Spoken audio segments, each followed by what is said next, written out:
Shattered illusions. Madison Harper stood in the kitchen of their Chicago penthouse watching the morning sun paint gold across the marble countertops as she prepared breakfast for her family, and the smell of fresh coffee filled the air with warmth and comfort that made her smile because this was her life now after 7 years of marriage to Ethan Cole, and she believed every moment had been worth the journey from their college romance to building their empire together. Her son Liam bounced into the kitchen with his dark curls still messy from sleep and his bright eyes shining with the pure joy that only a 5-year-old could radiate as he climbed onto the breakfast stool asking if they could go to the park later, and Madison kissed his forehead promising they would spend the whole afternoon together because Saturdays belonged to them and nothing would change that sacred tradition they had built. Ethan walked in moments later looking impeccable in his tailored suit despite it being the weekend, and Madison felt that familiar flutter in her chest as she admired her husband who had built Cole Enterprises into one of Chicago's most successful investment firms. But something felt different this morning when he barely glanced at her, and his kiss on her cheek felt rushed and cold like an obligation rather than affection. He grabbed his coffee and checked his phone with an intensity that made Madison pause mid-motion as she set down Liam's plate of pancakes, because Ethan had been distant for months now, always working late and traveling for business more frequently than ever before, and whenever she asked about it he would smile that charming smile and assure her everything was fine, that he was just securing their future.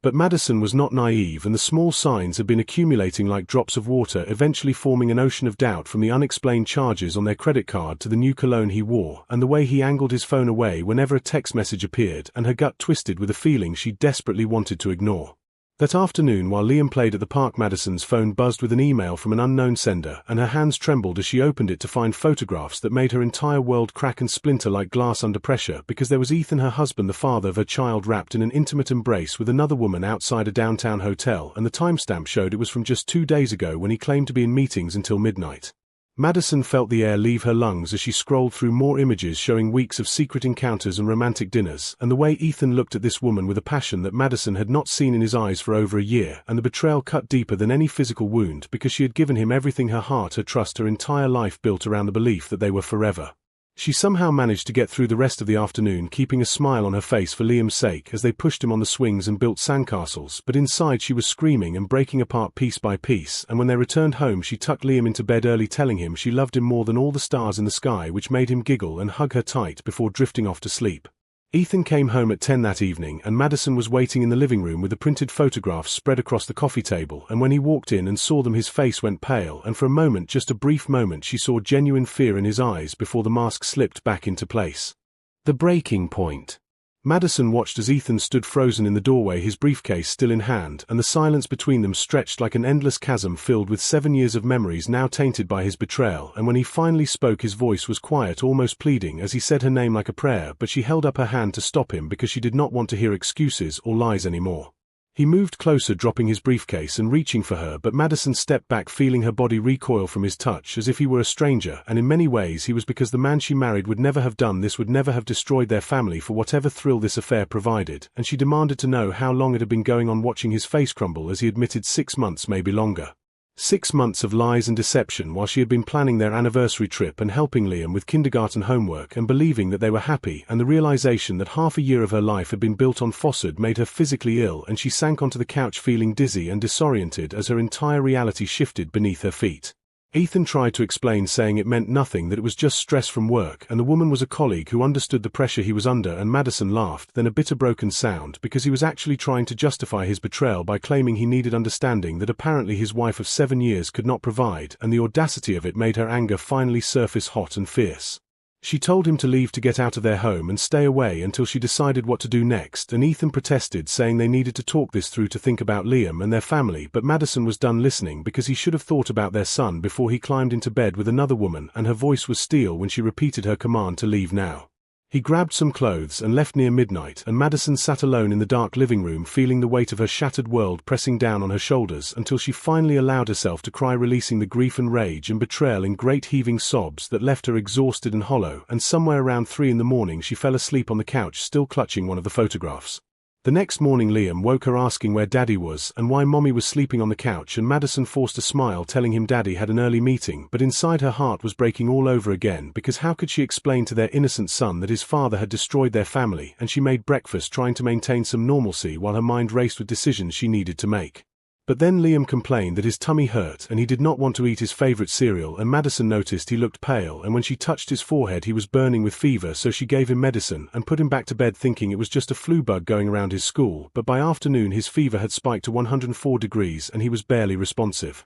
Panic seized Madison's chest as she called their pediatrician, who told her to bring Liam to the emergency room immediately, and she scooped up her son, who felt too light and too hot, in her arms and drove to Northwestern Memorial Hospital with her heart pounding and prayers spilling from her lips, because this could not be happening, not now, not when everything was already falling apart. The emergency room doctors ran tests and hooked Liam up to fours and monitors, and Madison stood by his bedside holding his small hand while medical staff moved around them with urgent efficiency, and she called Ethan, who arrived within 20 minutes looking disheveled and terrified, and for a moment their personal crisis was forgotten in the face of their son's illness. Hours passed in a blur of consultations and more tests, and finally a doctor with kind eyes and a grim expression sat them down to explain that Liam had developed a severe infection that had spread to his bloodstream, and they were doing everything possible, but his little body was struggling to fight it, and Madison felt the floor disappear beneath her as she processed words like sepsis and critical condition and uncertain prognosis. When darkness falls. Madison refused to leave Liam's bedside even as the hours turned into days, and the medical team worked tirelessly to save her son, but his small body kept fighting a battle it seemed destined to lose, and she held his hand whispering stories and promises and desperate pleas to a God she was not sure was listening anymore, because what kind of divine plan involved a 5-year-old child suffering like this? Ethan stayed too, hovering in the corner of the room, and occasionally he would try to comfort Madison or speak to her about logistics and decisions, but she could barely look at him because even in the midst of this nightmare she could not forget what he had done, and the timing felt like some cruel cosmic joke that her world would completely implode within 48 hours. On the third day, Liam opened his eyes briefly and smiled at Madison, asking if they could still go to the park when he felt better, and she promised they would spend every day at the park doing whatever he wanted, and he whispered that he loved her before drifting back into fevered sleep, and Madison knew deep in her soul that something was shifting, that the universe was preparing to take her baby away from her. The doctors tried experimental treatments and consulted specialists from across the country, but the infection had taken hold too aggressively, and Liam's organs were beginning to fail, and Madison watched the numbers on the monitors drop while her own heart shattered into pieces so small she did not think they could ever be reassembled, and she begged the doctors to do something, anything, to save her son. But on the 5th day, as dawn broke over Chicago, painting the hospital room in soft pink light, Liam's breathing changed, becoming shallow and labored, and alarms started beeping and medical staff rushed in, but Madison knew this was the end, and she climbed into the hospital bed, carefully gathering her son into her arms, and she sang the lullaby she had sung to him every night since he was born. Ethan stood at the foot of the bed with tears streaming down his face as their son took his last breath in Madison's arms, and the sound that came from her throat was inhuman, a wail of pure anguish that echoed through the halls, and nurses gently tried to take Liam from her, but she held on, refusing to let go of her baby, because if she released him then it meant accepting he was really gone forever. Eventually she let them take him, and she sat in that hospital bed staring at her empty arms, feeling completely numb and hollowed out, like someone had reached inside her chest and removed everything vital, and Ethan tried to hold her, but she shoved him away violently, because this was partially his fault. If he had not destroyed their family, maybe the universe would not have punished them like this. The funeral was held on a grey Tuesday, and Madison stood at the graveside wearing black and watching them lower her son's small casket into the ground, and she felt nothing but an endless void where her heart used to be, and people offered condolences that meant nothing because words could not bring Liam back, could not undo the cruelest loss a mother could face. Ethan tried to stay at the house afterward, claiming they needed each other to get through this grief, but Madison told him to leave because she blamed him not just for the affair but for everything, and maybe that was not fair, but fairness had died along with their son, and she needed him gone before she completely lost her sanity. Alone in their penthouse that was too quiet without Liam's laughter, Madison sat in his bedroom surrounded by his toys and clothes, and she made a decision through her grief and rage, because Ethan Cole had taken everything from her, had betrayed her, and somehow the universe had conspired to take their son, and she would not let him walk away unscathed, because if she had to live in this hell then he would burn right alongside her. The Alliance. 2 weeks after the funeral, Madison received an unexpected visitor when Robert Montgomery appeared at her door looking distinguished and sorrowful in his tailored suit, and she had not seen Liam's grandfather since the service because Robert and Ethan had been estranged for years over business disagreements that had fractured their family long before she entered the picture. Robert had built Montgomery Industries from nothing, creating a real estate empire that dominated the Chicago skyline, but when Ethan chose to start his own investment firm rather than join the family business, Robert had cut him off financially and emotionally, and the two men had barely spoken in over a decade, though Robert had always maintained a relationship with Liam, sending gifts and cards and occasionally visiting when Ethan was traveling. Now Robert stood in her doorway with grief etched into his weathered features, and he asked if he could come in to talk, and Madison found herself nodding because something in his eyes reminded her of Liam, and she desperately needed that connection to her son, even if it came through his grandfather. They sat in the living room drinking coffee that Madison barely tasted, and Robert spoke about his regrets about the years he had missed with his grandson because of pride and stubbornness, and how he would give anything to have handled things differently with Ethan. And Madison found herself opening up to him in ways she had not with anyone else, telling him about the affair and the betrayal and how she felt Ethan's actions had somehow cursed their family. Robert listened without judgment, and when she finished he leaned forward with an intensity that made her breath catch, and he told her that he knew about Ethan's affair, had known for months because he still had connections throughout Chicago's business community, and he had been gathering information, wondering if he should tell Madison but unsure if it was his place to interfere in his estranged son's marriage. Madison felt anger flash through her that he had known and said nothing, but Robert explained that he had been preparing to approach her when Liam got sick, and then everything had spiraled so quickly, and now he was here because he wanted to help her in whatever way she needed, and there was something in his tone that suggested he understood exactly what kind of help she might want. She studied Robert Montgomery, seeing him clearly for perhaps the first time and noticing the sharp intelligence in his grey eyes and the strength in his posture despite being in his late 50s, and she realized he was offering her more than just emotional support. He was offering her an alliance and the resources to make Ethan pay for what he had done.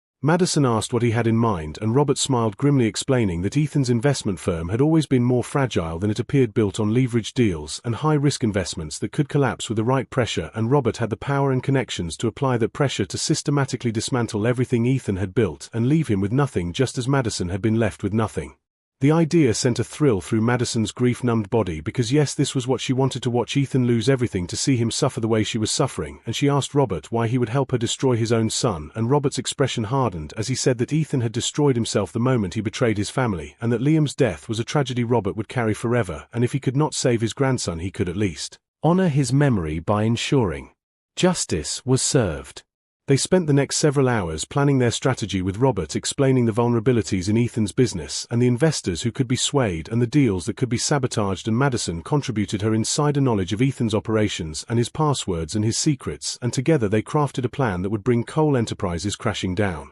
As evening fell and Robert prepared to leave, he paused at the door and took Madison's hand in his and told her that she was remarkably strong and that Liam had been blessed to have her as a mother, and something in the warmth of his touch and the sincerity in his voice made Madison feel seen in a way she had not felt in years, and she realized that Robert Montgomery was not just an ally, he was becoming something more. Rising from the ashes. Over the following months, Madison and Robert worked together, executing their plan with precision and purpose, and she found herself spending more time at his Lake Shore Drive mansion reviewing documents and making calls to investors and slowly methodically destroying Ethan's empire, and with each victory she felt a savage satisfaction that temporarily dulled the ache of Liam's absence. Ethan's firm began hemorrhaging clients as rumors spread about mismanaged funds and risky investments that Robert had carefully planted through his network of business associates, and major deals fell through at the last moment when key partners suddenly withdrew, and Ethan grew desperate, making increasingly erratic decisions that only accelerated his downfall. Madison watched it all unfold with cold determination, but she also noticed how much time she was spending with Robert and how their late-night strategy sessions had evolved into dinners where they talked about more than just revenge, and he shared stories about building his empire and overcoming his own losses, including the death of his wife 10 years earlier, and she found herself opening up about her dreams and fears in ways she never had with Ethan.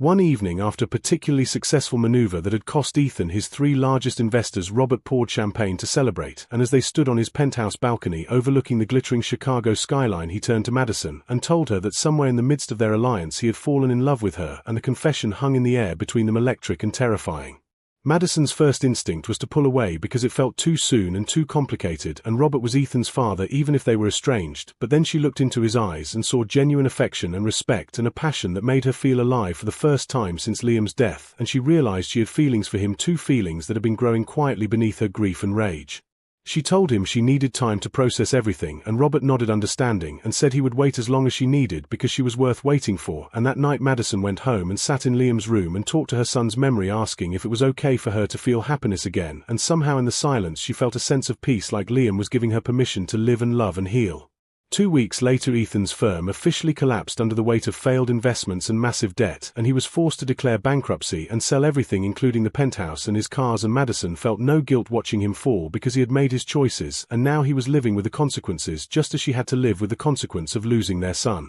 Madison filed for divorce citing adultery, and Ethan was in no position to fight her, and she walked away from the marriage with her freedom and a substantial settlement, and most importantly with her dignity intact, because she had not let his betrayal destroy her, she had channeled it into power. Robert was there through every step, supporting her and respecting her boundaries, and slowly Madison allowed herself to imagine a future with him, and one evening 6 months after Liam's death she finally kissed Robert on that same penthouse balcony where he had confessed his feelings, and it felt like coming home, like finding light after an endless darkness. They took things slowly, building a relationship based on mutual respect and shared grief and genuine affection, and Robert never tried to replace Liam or diminish Madison's pain, but instead he honored her son's memory and helped her establish a foundation in Liam's name to help families dealing with pediatric illnesses, and through that work Madison found purpose beyond revenge. A year after everything fell apart, Madison stood at Liam's grave with Robert beside her, and she told her son about the foundation and about how she had survived the darkest period of her life and found love again, and she knew that Ethan was somewhere in the city struggling to rebuild his life from nothing, and while she did not forgive him, she no longer needed revenge because she had something better she had healed. Robert squeezed her hand, and Madison looked up at him, seeing her future reflected in his eyes, and she realized that even after betrayal and loss and unimaginable pain, the heart could still find its way back to hope and love, and while nothing would ever fill the void Liam left behind, she could honor his memory by living fully and loving deeply, and that was the greatest revenge of all, proving that Ethan's betrayal had not broken her, it had only made her stronger.